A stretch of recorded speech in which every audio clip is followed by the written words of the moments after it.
அன்பே சிவம் மனமே குரு என்றுணர்த்திய குருவே போற்றி. எனக்குள் இறைவனை உணர வைத்த குருவே போற்றி. செங்காடு இங்கே இருக்கிற பாளையம் இங்கே பக்கத்தில் தான். 71 வாரில் நான் ஜோத்பூரில் சண்டையில், இந்தியா பாகிஸ்தான் சண்டையில் இருந்தேன். அங்கே தான் முதல் பாம்பு போட்டாங்க. அப்போ இறந்து போயிருந்தால் இப்போ நான் பேசியிருக்க மாட்டேன். இது விதியா என்ன எதுன்னு சொல்கிறேன். இது விதியா இல்லை எதுன்னு சொல்கிறதுன்னா, எல்லாம் நீ பிறந்ததே விதி தான், நீ வாழறதும் விதி தான், சாக போகிறதும் விதி தான். விதின்னு ஒன்று இல்லைன்னா செயலுன்னே ஒன்று இல்லை, எல்லாமே விதி பயன்படி தான். இப்போது நீ நல்லா இருக்கிற, என்ன வயசு? 74 வயசு. எனக்கு 76 வயசு. ஆனால் 74 வயசு வரைக்கும் நீ இருக்கிற, 76 வயசு வரைக்கும் நான் இருக்கிறேன். ஆனால் பிறந்த குழந்தை 1 மாதத்துலேயே செத்து போதியா? தெரியல. 5 வயசுல செத்து போகுது, 10 வயசுல செத்து போகுது, 50 வயசுல செத்து போகுது. ஆனால் படுக்கையிலே 15 வருஷமாக சாகாதிய பத்தம் கிடக்கிறானே சில பேர். ஏன்? விதி. நீ 74 வயசு வரைக்கும் நல்லா நடக்கிற, நான் கொஞ்சம் தள்ளாடி நடக்கிறேன். ஆனால் எத்தனையோ பேருக்கு நடக்கவே கால் இல்லாத வாழார், பார்க்கவே உலகத்தை பார்க்க கண்ணு இல்லாத வாழறான். ஏன்? கடவுள் என்ன இவனெல்லாம் கண்ணு இருக்கக்கூடாது, இவனுக்கெல்லாம் கால் இருக்கக்கூடாதுன்னு படைப்பா. இறைவனுக்கு என்ன அவ்வளோ ஓர வஞ்சனையா? இறைவன் தாயை விட சிறந்தவன். தாய் இருக்கிறால, தாய் கூட ஒரு நேரத்தில் நம்மளை திட்டிடுவா கோபம் வந்தா. ஏதோ நம்ம செயல் சரியில்லைன்னா தாய் கூட கோவப்பட்டுடுவா நம்ம மேலே.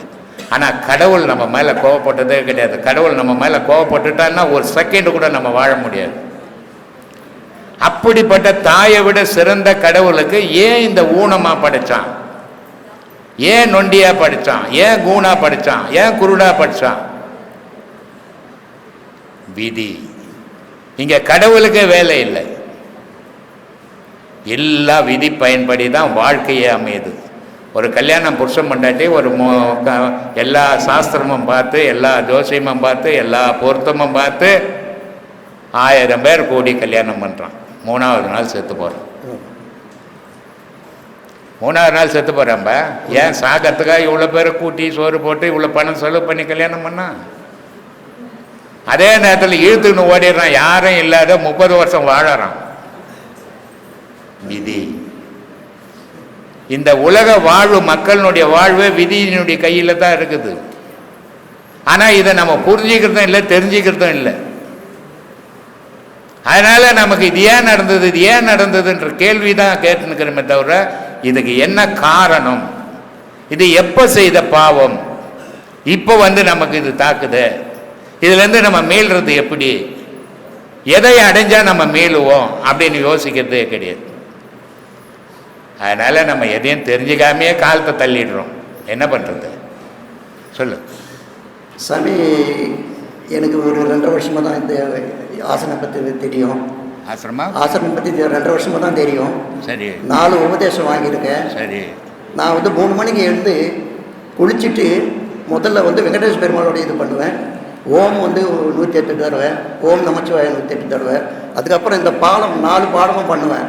பண்ணும்போது என்ன ஆகுதுன்னா, உடம்பு ஃபுல்லாக சில நேரத்தில் என்னமோ பரவற மாதிரி இருக்குது, சில நேரத்தில் தூக்கமும் வருது. அது ஏன் இந்த மாதிரி வருதுன்னு தெரியல. எண்ணங்கள் அடங்கும் போது அது நிசப்தமாக ஓடுது, எண்ணங்கள் சிதறும் போது படபடப்பு உண்டாகி போகுது. இந்த பாடம் பண்ணும்போது வேறு எண்ணங்கள் கூட சேர்ந்துக்கும் போது படபடப்பு உண்டாயிடும்.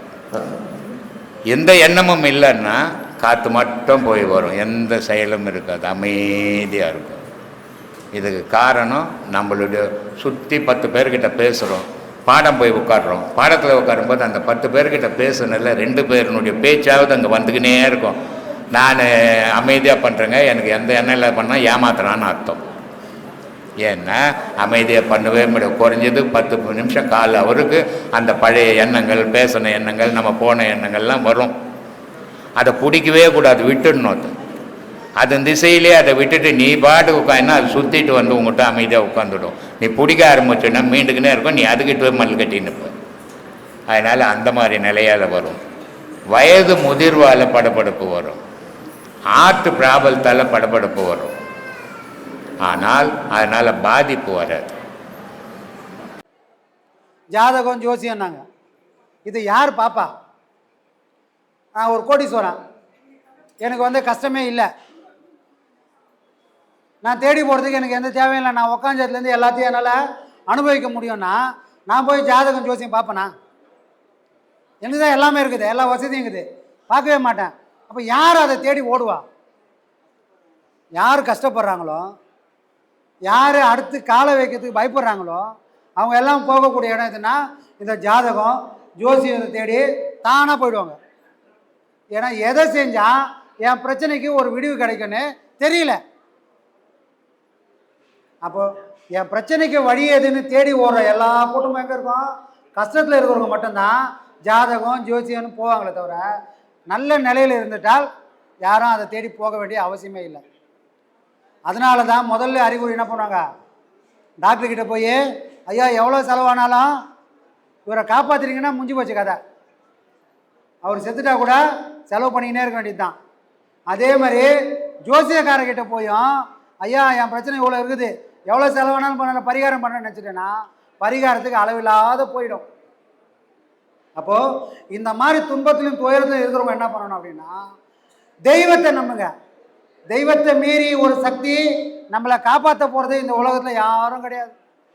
அப்போ தெய்வத்தை முழுமையாக நம்பிக்கின்னு இந்த ஜாதகம் ஜோசியம் பக்கம்லாம் போகாமல் தெய்வமே கதின்னு இருந்தீங்கன்னா கூடிய சீக்கிரம் துன்பத்தில் இருந்தோம் துயரத்தில் இருந்தோம் நம்ம வெளியாகிறதுக்கான வழியை அந்த இறைவனே கண்டிப்பாக காட்டி கொடுப்பான். ஏன்னா எந்த ஜோசியத்துலையும் விமோச்சனம் கிடையாது. இப்போ ஜாதகத்தில் வந்து கேது வந்து 12 இருக்கிறாரு, அப்போ அவர் முக்தி அடைஞ்சிருவார்.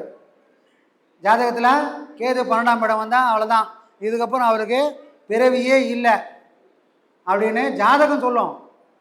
அந்த மாதிரி ஜாதகத்தை நிறைய பேர் பார்ப்பாங்க, ஆனால் அந்த மாதிரி யாராவது முக்தி அடைஞ்சாங்களான்னா யாரும் கிடையாது. அப்போ ஜாதகம் ஜோசியம்லாம் நம்மளோட அவசரத்துக்கு ஆத்திரத்துக்கு பயன்படுத்தலாமே தவிர அதை எப்போவுமே எந்த செயல் செஞ்சாலும் அது பின்னாடி ஓடலாமான்னா அந்த மாதிரி ஓடுறது மூடத்தனமாயிடும். ஒரு வீட்டில் ஒரு விசேஷம், ஒரு 4 நட்சத்திரம் பார்க்கணும், அதோடு அதை நிறுத்திக்கணும். அதுக்கு மேலே ஜாதகம் ஜோசியம்னு நம்ம போகவே கூடாது. சரிங்களா? சொல்லுங்கம்மா. ஆத்மா வணக்கம்மா. எங்கேருந்து வரீங்க? கரூர் மாவட்டம். என் பேர் மீனா. எனக்கு என்னன்னா ஒரு பொண்ணு தனியாக வாழ முடியாதுங்களா? ரொம்ப கஷ்டமா, ரொம்ப கஷ்டம். ஆம்பளை வாழலாம், பொம்பளை வாழறது ரொம்ப ரொம்ப ரொம்ப ரொம்ப கஷ்டம். ஏன்னா இந்த உலகம் வாழ விடாது. வாழ விடலை தான், நான் இல்லைன்னா சொல்லலை. ஆனால் ஒரு பொண்ணு நினச்சா தனியாக வாழ முடியும் தானே? நினச்சிட்டா வாழலாம். நினச்சிட்டா ஒரு பொண்ணால் காட்டில் கூட வாழ முடியும். ஆனால் வாழறது கஷ்டம்தான் சொல்கிறேன். அதுக்கு வைராக்கியம் வேணும். கஷ்டம்னு தெரிஞ்சிருச்சு, இதுதான் பாதைன்னு தெரிஞ்சிருச்சு, ஏன் அதில் போனால் என்னன்னு தான் நான் கேட்குறேன். தாராளமாக அதுதான். தாராளமாக எல்லாராலையும் வாழ முடியும். ஆனால் ஒரு ஆணை விட பெண்ணுக்கு துன்பங்களும் தொடர்ந்து வரும். இப்போ ஒரு ஆம்பளை தனியாக ஒரு வீட்டில் இருக்கிறான், யாராவது 4 பொம்பளை போய் அந்த வீட்டுக்கு அது போய் தட்டுவாங்களா? இல்லை போக வரும்போது வேடிக்கை பார்ப்பாங்களான்னா யாரும் பார்க்க மாட்டாங்க. ஆனால் ஒரு பெண்ணு தனியாக இருந்துட்டாங்கன்னா சும்மா இருக்கிறதெல்லாம் அங்கே வந்து உரண்டை இருக்கும். அப்போ ஒரு பெண்ணு பாதுகாப்புன்றது ஒரு பெண்ணுக்கு அவசியம். ஆனால் எது வரைக்கும் என் வாழ்க்கை இப்படி ஆகிப்போச்சுப்பா, நான் தனியாக நின்று தான் வாழணும்னு ஒரு முடிவு வந்துச்சு, அப்போ என்னால் தனியாக வாழ முடியாதான்னா தாராளமாக வாழ முடியும். அப்போ அங்கே எப்படிப்பா வாழ முடியும்? சில இடத்துல வளைஞ்சு கொடுக்கக்கூடாது, சில இடத்துல வளைஞ்சு கொடுத்து தான் ஆகணும். சரிங்களா? எல்லாருக்கிட்டையும் பழகிற மாதிரி எல்லாருக்கிட்டையும் சிரித்து பேசுகிற மாதிரி என் வீட்டை சுற்றி நான் பண்ணேன்னு சொன்னால் தேவையில்லாத பிரச்சனைகள் அங்கே வந்து நிற்கும். ஒரு வேலைக்கு போகிறேன், அங்கே 4 பேரோட பேசலாம் பழகலாம், அதுவும் அங்கேயும் நின்று போச்சு. வீட்டுக்கு வந்ததுக்கப்புறம் நான் எப்படி இருக்கணும்? ஒரு ஆர்மியில் ஒருத்தன் இப்படி இருக்கானா அப்படி இருந்து பழகணும். அப்போ யாராவது தவறாக நினச்சா கூட என்னை நெருங்கி வர்றதுக்கு அவன் பயப்படுவான். அப்போ எப்படி இருக்கணும்? என் வார்த்தையும் என் சொல்லும் என் செயலும் எப்படி இருக்கணும்னா வெட்டு 1 துண்டு 2ன்னு இருக்கணும். அப்போது என்கிட்ட கிட்ட வர்றதுக்கே எல்லாரும் யோசிப்பாங்க. தனியாக இருக்கிறவங்க இந்த வழியை கையாளணும், அப்போ தான் அவங்களுக்கு பாதுகாப்பு. இப்போ இந்த வாழ்க்கைங்கிறது நான் வாழ்கிற வாழ்க்கை தானே? கண்டிப்பாக. ஆனால் என்னை சுற்றி தான் எல்லாரும் எனக்காக முடிவு எடுக்கிறாங்களோ ஒழிஞ்சு எனக்கு என்ன முடிவுங்கிறது என்னால் எடுக்க முடியல. இப்போ நான் ஒரு வார்த்தை நான் பேசுறேன்னா அவங்க எனக்கு 10 வார்த்தை பேசிடுறாங்க. ஆனால் நான் என்ன நினைக்கிறேன்னு அவங்கள்ட்ட சொல்ல முடியல. என்னை பைத்தியக்காரிங்கிறாங்க. இப்போ எனக்கு என்னங்கிறது நான் தான் முடிவு பண்ணணும். எனக்கு என்ன பாதைங்கிறது நான் தான் போகணும். ஆனால் அவங்க எப்படி சொல்கிறாங்க, நீ பேசுகிற தப்பு, உனக்கு என்ன தெரியும், 27 வயசு ஆகுது, நீ பேசுறது கரெக்டா, எங்கள் அனுபவத்தில் நான் சொல்கிறேங்க. நான் படுற அனுபவத்தோடய அவங்க படுறாங்க. ஒரு பொண்ணை நான் தனியாக நான் என்ன அனுபவப்படுறேன்னு எனக்கு தான் தெரியும். ஆனால் அவங்க முடிவு பண்ணிடுறாங்க. உனக்கு கல்யாணம் பண்ணுறதா இருக்கட்டும், உனக்கு ஒன்று பண்ணுறதா இருக்கட்டும், அவங்க தான் யோசிக்கிறாங்க ஒழிஞ்சு எனக்கு என்ன வேணுங்கிறது அவங்க யோசிக்க மாட்டேங்கிறாங்க. அவங்களுக்குலாம் என்னால் சொல்லி புரிய வைக்கவும் முடியல. அதனால் நீங்கள் என்ன வேணாலும் யோசிச்சுட்டு போங்க, என் வாழ்க்கையில் நான் தனியாகவே வாழ்ந்துக்கிறேன் அப்படின்னு ஆமாசாமி போட்டு போக வேண்டியதான். வேற என்ன பண்ணுறது? இதை உங்கள் மேலே இருக்கிற அக்கறையில் சொல்கிறாங்களா இல்லை உங்கள் மேலே இருக்கிற கோவத்தில் சொல்கிறாங்களா? எனக்கு முன்னாடி ஒன்று சொல்கிறாங்க, முதுகுக்கு பின்னாடி ஒன்று பேசுகிறாங்க, எல்லாம் தான் பண்ணுறாங்க. அது ஒன்றும் நம்ம பண்ண முடியாது இல்லைங்கண்ணா. டெய்லியும் ஒன்று ஒன்று கேட்டுட்டு தான் இருக்கேன். அவங்கவுங்க பேசுகிறவங்க பேசிக்கிட்டே தான் இருக்காங்க. எல்லாத்துக்கிட்டும் நான் பதில் சொல்லிகிட்டு இருக்க முடியாதுல்ல. நீங்கள் என்ன வேணாலும் பேசிட்டு போங்க அப்படின்னு விட்டாச்சு. ஆனால் நான் இந்த இடத்துக்கு நான் வரேன்னா முதல் காரணம் என் வீட்டுக்காரர் தான். அவர் இல்லைன்னா நான் இந்த இடத்துக்கு வர முடியாது. அவர் போனதுனால தான் இந்த இடத்துக்கு நான் வந்திருக்கேன். நான் நினச்சி சந்தோஷம் தான் நான் படுறேன்.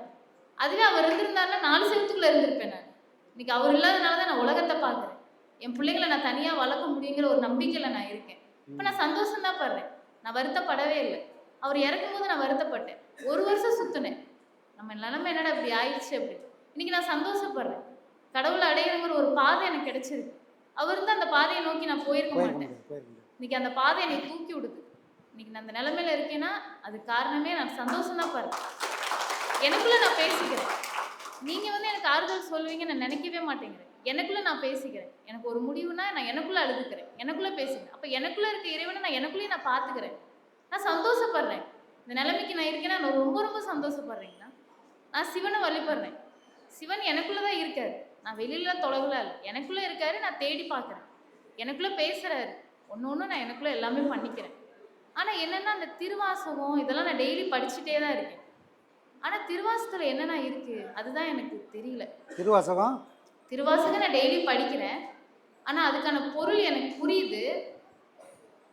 ஆனால் இருந்துமே திருவாசகம் நன்மை தானேண்ணா. அதில் திருவாசகம் படித்தா படிக்கிறவங்களுக்கு கண்ணீரில் தண்ணியாக ஊற்றணுவாங்க. யாராவது படிச்சவங்களை பார்த்துருக்கீங்களா? எனக்கு அந்த இமை பொழுதும் என் நெஞ்சில் நீங்காதான் தாழ்வாழ்கன்னு சொல்லும் போது அந்த கண்ணீர் தண்ணி வருது. வந்ததுன்னா திருவாசகம் படித்ததுக்கான பலன் உங்களுக்கு கிடைச்சதுன்னு அர்த்தம். இன்னைக்கு என்னை கேட்குறாங்க, எப்போ பாரு பைத்தியக்காரி மாதிரி சிவன் சிவன் சொல்லிகிட்டே இருக்கியா, அதில் நீ என்ன பண்ணுறேன்னு கேட்குறாங்க. நான் அவங்கள்ட்ட சொல்கிறது ஒன்றே ஒன்று தான். இமை பொழுதும் இந்த நிமிஷத்தில் கூட நான் அவரை நினச்சிட்டே தான் இருக்கேன். அதனால எனக்கு இது ஒன்றும் பெருசாக தெரியல. அப்படி நான் சொல்லிகிட்டே தான் இருக்கேன். அதனால எனக்கு ஒன்றும் பெருசாக தெரியல.